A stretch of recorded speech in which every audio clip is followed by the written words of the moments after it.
vente des armées américaines. Vous comprendrez dans un instant l'importance de ce détail majeur. Mais commençons déjà par regarder ensemble quelques points importants et particuliers de ce rapport Project Horizon, datant de 1959, je vous rappelle. Je vous traduis donc quelques passages intéressants. J'envisage le déroulement rapide de cette proposition d'établir un avant-poste lunaire, qui est d'une importance critique pour l'US Army dans l'avenir. Cette appréciation est apparemment partagée par le chef d'état-major pour une rapide approbation, et avec un appui enthousiaste pour l'initiation de l'étude. Je laisse tout à votre discrétion, pour déterminer les ressources et le budget à consacrer pour cette proposition. Donc le projet Horizon, la création d'une base lunaire avec l'appui des autorités militaires est très urgent. Et vous avez déjà pu remarquer qui a signé ce projet, le lieutenant-général Arthur Trudeau.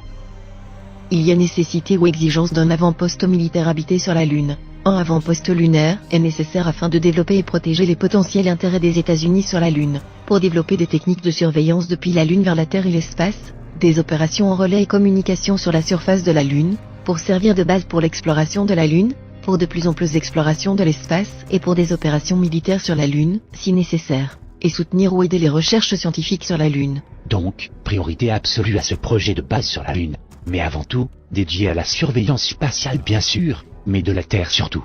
Contre qui?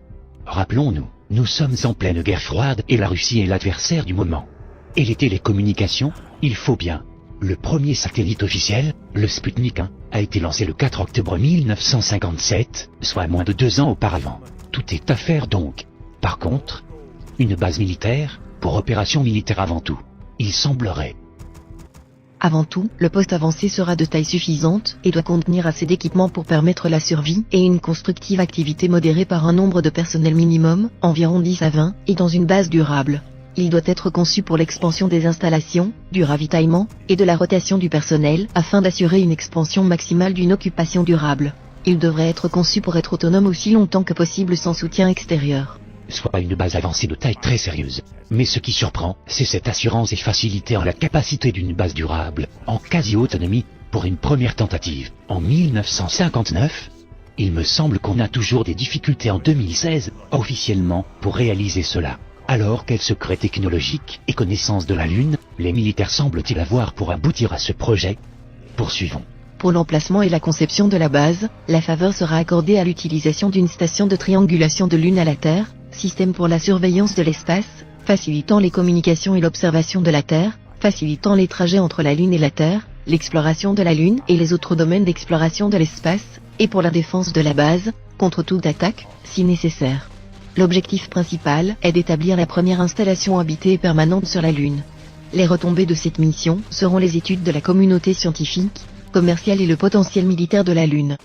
Donc emplacement lunaire, surtout stratégique et militaire. Triangulation et couverture totale de la Terre, en surveillance et communication. Bien sûr, prévision de retombées commerciales, business oblige. Mais étonnant est la crainte anticipée d'une attaque contre cette base. La Russie peut-elle attaquer une base lunaire depuis la Terre? Ou craint-on déjà une attaque extraterrestre? Avec objectif d'étude de l'environnement spatial, y compris la gravitation lunaire et les champs magnétiques terrestres, et l'exploration des caractéristiques de la surface de la Lune. Il n'y a pas d'obstacle technique connu à la mise en place d'une installation habitée sur la Lune. La mise en place d'une base habitée opérationnelle sur la Lune a un énorme potentiel scientifique et militaire. Parce qu'un inestimable prestige scientifique, militaire et politique sera pour la nation qui établira la première une base lunaire. Il est impératif que les États-Unis soient les premiers. Oui, incroyable. C'est écrit depuis 1959. Il n'y aurait déjà aucun obstacle technique pour réaliser une base lunaire. Et cet objectif semble être des plus prioritaires pour les USA. La pleine ampleur du potentiel militaire ne peut être prédit, mais il est probable que l'observation de la Terre et des véhicules spatiaux de la Lune se révélera être hautement avantageux.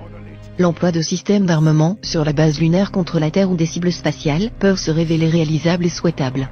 Le pouvoir d'une base militaire lunaire sera un puissant moyen de dissuasion contre la guerre, en raison de l'extrême difficulté du point de vue de l'ennemi, d'éliminer notre capacité à riposter. Toute opération militaire sur la Lune sera difficile à contrer par l'ennemi, en raison de la difficulté à atteindre la Lune, si nos forces sont déjà présentes et ont les moyens de contrer un atterrissage, ou de neutraliser toute force hostile qui aurait atterri. Vous avez bien entendu au début. Observation de la Terre, logique après tout. Mais de véhicules spatiaux lunaires? Y en aurait-il déjà en service en 1959 d'origine terrienne? Ou parle-t-on ici de véhicules extraterrestres basés sur la Lune? Mystère. Et le transport et l'utilisation d'armes dans cette base, en tant que base militaire, est bien prévu. L'établissement d'un avant-poste doit être un projet spécial, ayant autorité et priorité équivalent au projet Manhattan durant la Seconde Guerre mondiale. Une fois établie, la base lunaire sera dirigée sous le contrôle d'un commandement spatial unifié. L'espace, ou plutôt cette partie du cosmos englobant la Terre et la Lune, sera considéré comme un théâtre d'opérations militaires. Donc, confirmation du projet Horizon comme priorité militaire maximum, tel le projet Manhattan. Et un seul commandement militaire sera maître à bord. Par précision de projet Manhattan, comprenez secret et priorité absolue et certainement aussi, technologie secrète militaire telle que l'armement atomique. Car Manhattan était le nom de code pour la création de la première bombe atomique. Bombe du nom de Trinity, le 16 juillet 1945, à Alamogordo au Nouveau-Mexique. Être deuxième derrière l'Union soviétique à établir un avant-poste sur la Lune, serait désastreux pour le prestige de notre pays et, ensuite pour notre philosophie démocratique. Bien que contraire à la politique des États-Unis, l'Union soviétique en établissant la première base permanente, peut réclamer la Lune ou les zones critiques de celle-ci pour son propre compte. Donc une tentative ultérieure pour établir un avant-poste par les États-Unis, pourrait être considérée et utilisée en propagande, comme un acte hostile. L'Union soviétique dans les émissions de propagande a annoncé le 50e anniversaire du gouvernement actuel, en 1967, qui sera célébré par les citoyens soviétiques sur la Lune. L'Agence nationale de renseignement de la politique spatiale estime que les soviétiques pourraient atterrir sur la Lune en 1968. Chaque solution envisageable pour réduire au minimum l'effort logistique doit être explorée. L'utilisation maximale de toute source d'oxygène ou de puissance sur la Lune, grâce à des techniques de régénération ou autres, doit être exploitée. Les exigences de formation du personnel de soutien de la base terrienne devraient ressembler à ceux du personnel dans les unités de missiles balistiques à longue portée et des systèmes de suivi radar. Pour le nombre relativement faible de personnel effectivement transporté à la base de la Lune, les exigences de formation seraient rigoureuses dans de nombreux domaines. Hors de question d'arriver deuxième et à tout prix. Tant pis pour la science. Et surtout, arriver avant les soviétiques, qui semblent très avancés aussi techniquement, au vu de la crainte américaine, soit avant 1968 d'après leurs prévisions. Rappelons-nous la date du premier pas officiel de l'homme sur la Lune. Juillet 69. Nous aurait-on caché des choses? Finalement, des concepts d'opérations militaires sur ou à proximité de la Lune devront être mis au point, et à partir de ceux-ci, les exigences de soutien adaptées pour les armes et les équipements spéciaux seront mis au point. La recherche dans les domaines de l'armement, la cartographie, et l'extraction de l'oxygène, de l'eau, et d'autres matériaux utiles à partir de l'environnement naturel sera nécessaire. Les crevasses ou les grottes pourraient être couverts et scellés avec des sacs de pression.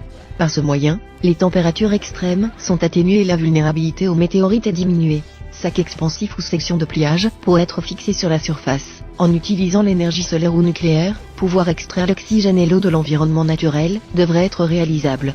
Base armée c'est clair maintenant, mais la vision et la possibilité technique de recycler les matières premières sur la Lune paraissent incroyables, sachant que nous sommes en 1959. Si la base est bien réelle, l'énergie doit être nucléaire certainement, vu le retard qu'a l'énergie solaire encore aujourd'hui sur Terre. C'est stupéfiant comme vision et capacité technique dès 1959. Que ce soit pour les moyens d'habitation, que de recyclage des ressources existantes. Dire qu'on ne le fait toujours pas pour notre planète. Cette base lunaire est nécessaire pour protéger les intérêts des États-Unis sur la Lune, développer les techniques de surveillance sur la base lunaire, de la Terre et de l'espace, les communications et relais et, pour des opérations sur la surface de la Lune. Une fois établie, la station lunaire sera utilisée comme base pour l'exploration de la Lune, pour de plus amples explorations de l'espace et pour des opérations militaires, si nécessaire. La base est également nécessaire pour soutenir les recherches scientifiques sur la Lune. Il est considéré comme de la plus haute importance que la Lune soit d'abord occupée par les USA, de sorte que les États-Unis pourront nier toute revendication territoriale, commerciale ou technologique soviétique. Si une base permanente peut être établie en premier par les États-Unis, le prestige et l'avantage psychologique pour la nation seront inestimables. Sur cet extrait, toujours la même motivation, militaire, politique, mais un peu de scientifique enfin. C'est mieux. Nous sommes en 1961, ce rapport poursuit son chemin entre d'autres mains. Nous allons voir cela aussi. L'enquête devra inclure une détermination pour la faisabilité de l'atterrissage d'un véhicule habité, courant 1966, et d'établir une base permanente aussitôt que possible. Cette enquête préliminaire sera la première d'une série de mesures pour établir un programme de base lunaire et sera utilisée par l'état-major général à titre d'information pour faire une proposition ferme à l'autorité supérieure. Si elle est approuvée, le programme de base lunaire deviendra une part majeure du programme national spatial. Votre enquête sera classée secret et ne sera à communiquer qu'à des personnes qui doivent avoir une connaissance du projet. Ce rapport est toujours suivi en 1961 par le lieutenant-colonel Donald Simon.